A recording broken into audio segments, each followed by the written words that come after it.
Comunicação, o desafio dos executivos é o título do livro que a editora Unisul está lançando. E Laudelino José Sardá, o autor, é jornalista, professor, especialista em jornalismo científico, doutor em engenharia da produção, na área de gestão da comunicação e responsável pela área de comunicação e marketing da Unisul, a universidade. Bem-vindo, Sardá, ao Educação e Cidadania. Que bom te rever e com um livro, né? E nesse livro, Sardá, você analisa o momento que a comunicação está vivendo, né? Com destaque para a influência que a moderna tecnologia está exercendo sobre todos nós, não é? E também sobre os executivos. Mas, assim, na tua opinião, o que esse impacto está provocando, assim, num primeiro momento? Eu acho que é a pressão externa que acordou principalmente o empresário. O empresário que não olhava para o empregado, porque se baseava só na engrenagem da produção, ele começou a ver que para ter sucesso no mercado ele tem que ter um bom relacionamento. E não é só ele. Ele tem que começar a falar bem, começar a ouvir, que é uma coisa muito difícil para o profissional. E da mesma forma, a pessoa que trabalha na organização, o empregado, ele não pode só sobreviver com aquele tapinha nas costas, dizendo, como é que tu vais? Não, ele tem que ser partícipe do processo. Porque, queira ou não queira, mesmo trabalhando numa máquina, ele pode estar com um plugzinho, ouvindo informações. É o que a gente estava comentando no início da nossa entrevista. Você viu há pouco que eu conversei com o Rodney do Senac, né, sobre essa questão da gestão, né, e o que ela pode modificar e que muitas vezes o empresário também tem medo de interferir no seu modelo conceitual, no seu processo de gestão, né. E a gente falou que hoje o próprio fazer jornalístico, ele também tem que abrir o seu leque de atuação, porque hoje, com as novas tecnologias, com qualquer celular, o cidadão tira a foto de um acidente, de um assalto, alguma coisa, posta lá na rede social e virou jornalista de uma hora para outra, né? Quer dizer, virou um repórter daquele momento, né? Na verdade, o jornalismo, não é só brasileiro, mas brasileiro, vive uma crise existencial. Porque ele procura trabalhar na velocidade da informação e não na qualidade. O que está acontecendo? Maria Odete, há 10 anos atrás, há 20 anos atrás, se fazia um jornal em 12 horas. Hoje ainda se faz em 12 horas. Por quê? Porque não se adequou à velocidade da tecnologia. A neurose de ficar diante do computador em busca da informação, da velocidade, hoje não existe mais velocidade para o jornalismo, porque ele está se igualando ao usuário. Se eu estou na BR-101, vejo um acidente, ligo para o rádio, eu estou furando, mesmo não sendo jornalista. Então, o diferencial é a qualidade. Não, e você não só liga, como você se você tem, depende do dispositivo que você tem no seu celular, você já manda foto, já manda imagem, manda tudo. Perfeito, a velocidade é fantástica. Agora tem uma coisa que você diz no teu livro que eu achei muito interessante. Você traça um paralelo entre a circulação do sangue e o organismo humano e a circulação da informação no organismo empresarial. Na sua opinião, ambos podem renovar ou envenenar os meios por onde passam. Eu queria que, seguindo esse raciocínio, né? O que envenena hoje, na tua opinião, o meio empresarial? A questão, o sedentarismo na organização realmente é a falta de circulação da informação. Hoje, num processo técnico, a informação pode circular, mas você que antigamente tinha um rádio corredor, hoje tem na internet as informações para detonar qualquer coisa. Então, o que é preciso? É preciso dar transparência à informação. O empresário que não souber trabalhar com o empregado, no sentido de trazer uma convivência e fazê-lo sentir tão bem na empresa como ele sente em casa, se é que esteja bem com a mulher, né? Então, isso aí é o melhor caminho que tem para uma organização sadia. O sangue circula, a informação também circula.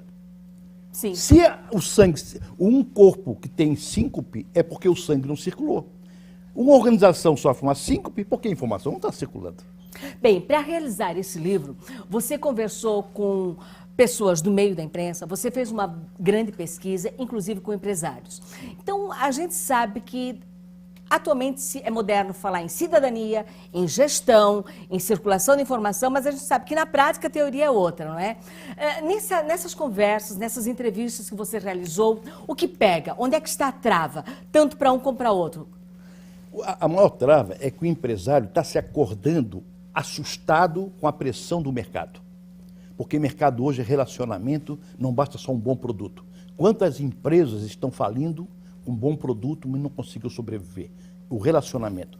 E para o empregado, é a ansiedade. de estar querendo mergulhar na informação, na circulação da informação, e não consegue. Só para ter uma ideia,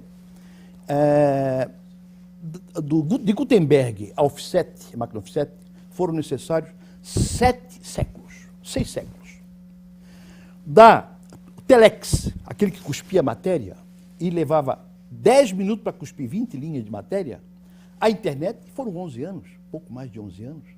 E outro detalhe, em 10 minutos hoje você tem dezenas de informações na internet.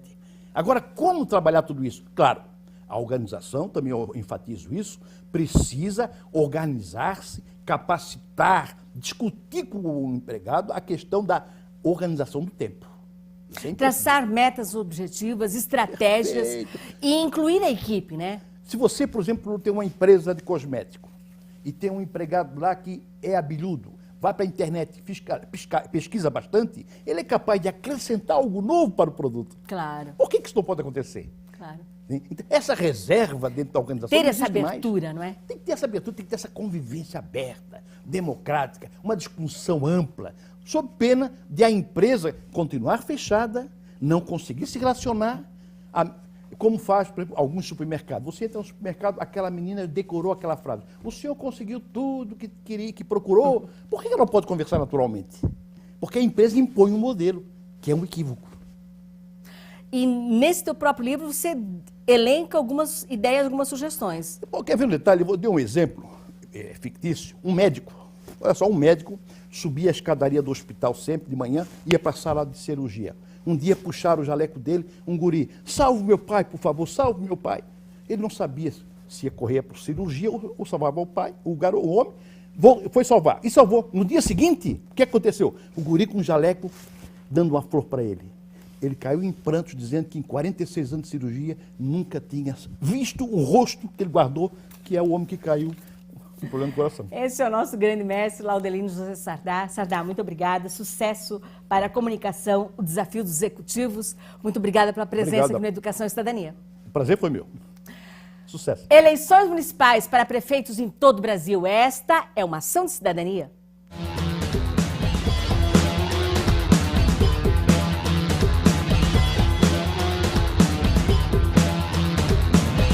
Ação de Cidadania. Oferecimento: Colégio Cruz e Souza. Aqui você aprende a viver. Há poucos dias das eleições municipais 2012, o TRE de Santa Catarina realiza a Conferência das Urnas. Essa é uma das etapas finais dos preparativos para a votação que acontece no próximo 7 de outubro em todos os municípios do estado. Vamos com a reportagem de Gabriela Halpe. As eleições deste ano irão definir os candidatos que ocuparão cargos de vereador, prefeito e vice-prefeito.